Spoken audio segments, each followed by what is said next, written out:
छोटे में बड़े भाई बहनों, सीता अनुसुईया सावित्री जैसी भूमि पे पलने वाली हमारी माता बहने,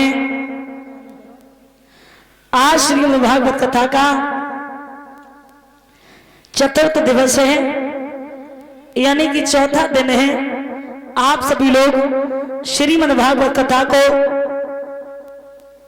बड़े ही भावपूर्वक सुन रहे हैं। किस तरीके से प्रहलाद ने इतनी मुसीबतों का सामना किया, कष्टों को झेला, लेकिन भगवान को नहीं भूले, भगवान को नहीं भूले। याद रखना,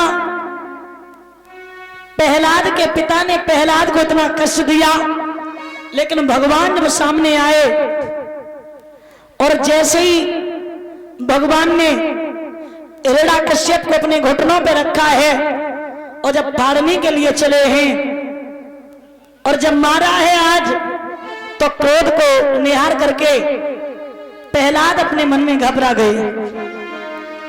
और जब प्रहलाद अपने मन में घबरा गए हैं, भगवान ने जवाब दिया और कहा, प्रहलाद तुम इतने क्यों डर रहे हो?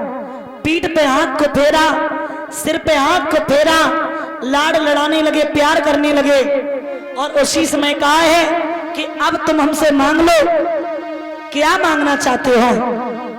जवाब दिया और कहा, मैं सिर्फ एक ही चीज तुमसे मांग रहे हैं कि मेरे पिता को नरक नहीं बल्कि स्वर्ग मिले। जगदीश तुम्हें जानो, अब लीला तुम्हारी है, और सेवक को डर किसका जब दया तुम्हारी है।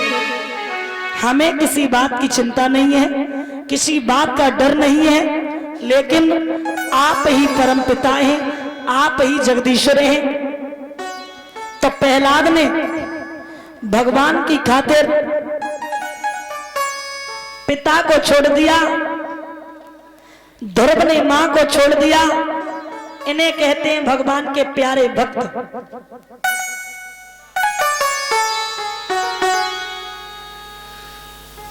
याद रखना मेरे प्यारे श्रोता बंधु, प्रहलाद की तीसरी पीढ़ी पे एक राजा हुए जिनका नाम था बलि। इनके पिता का नाम था बहलोचन। अब ध्यान देना, इनका नाम वली कैसे पड़ा?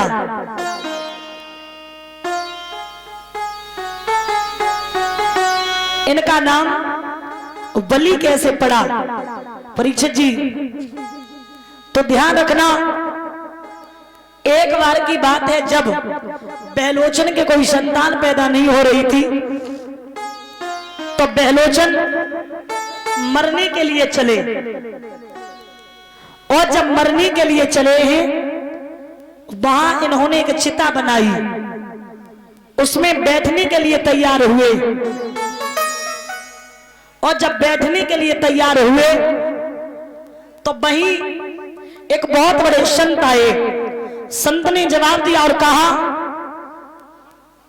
बोले क्या कर रहे हैं आप? बोले हम इसमें जलेंगे। क्यों? जवाब दिया, मेरे कोई संतान पैदा नहीं हुई। तो कहा कि आप ऐसा करो, आप जाइए, एक फल दिया, बोले पत्नी को खिला देना और आपके आंगन में संतान पैदा अवश्य हो जाएगी। उस फल को लेकर के चले, वचन दिया, सुनो एक बात याद रखना, इस फल में हवा नहीं लगने पाए, और अगर इस फल में हवा लग गई तो ये फल दूषित हो जाएगा। लेकर के चले, रास्ते में बड़ी तेज आंधी आ गई, और जब आंधी आई है तो विचार किया कि क्यों ना इस फल को हम ही खा लें। बहलोचन ने उस फल को स्वयं खा लिया और गर्भ धारण कर गए। जब गर्भ धारण कर गए हैं, महाराज 1 वर्ष नहीं, 2 वर्ष नहीं, 12 वर्ष तक संतों ने, ब्राह्मणों ने इंतजार किया और उसके बाद इनके उदर को फाड़ा परीक्षित जी, तो एक पुत्र ने जन्म लिया। जब पुत्र ने जन्म लिया तो उसका नाम रखा वली। पुत्र ने जन्म लिया, पिता की मृत्यु हो गई। संतों ने कहा इसने तो खुद के पैदा होते होते अपने पिता की बलि ले ली, तो क्यों ना इसका नाम रखा जाए बलि। इसलिए नाम पड़ा बलि। बलि बड़े धार्मिक राजा हैं, बड़े ही प्रतापी राजा हैं। प्रमाण मिलता है कि जो 101 यज्ञ पूरे कर लेता है वो इंद्र के इंद्रासन को प्राप्त कर लेता है। इन्होंने 100 यज्ञ पूरे किए।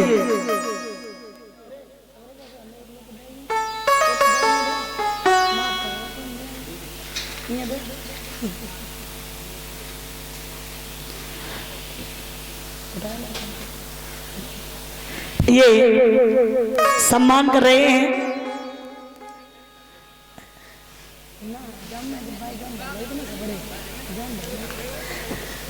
नेत्रपाल यादव प्रधान जी। नटखटपुर है या नटखटपुर से गांव का ना है?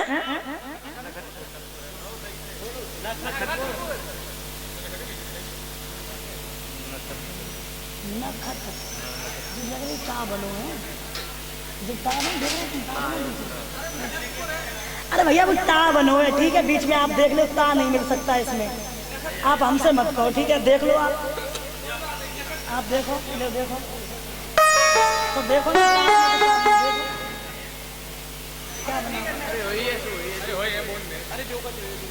नेत्रपाल यादव प्रधान जी नखतपुर से बना देखना। हाँ तो वो ता लग रहा है, ता आप देखो। अरे नहीं ऐसा नहीं है, तुमने नाम सुना ही नहीं है। ता बनो वैसे ही थोड़ी नहीं बोलने लगे इनका। सम्मान करे, गले में पुष्पों की माला पहना के और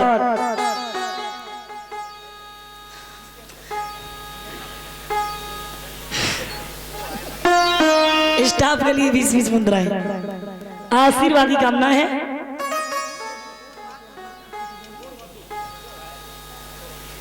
राधा रानी कृपा दृष्टि बनाए रखें, सभी इच्छाएं पूरी करती रहे।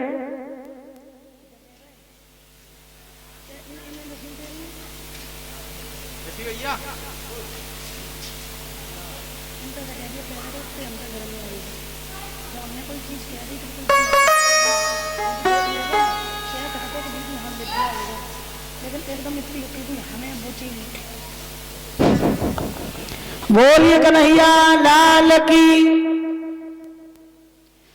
याद रखना मेरे प्यारे श्रोता बंधो, श्री सुखदेव भगवान समझाते राजन परीक्षित,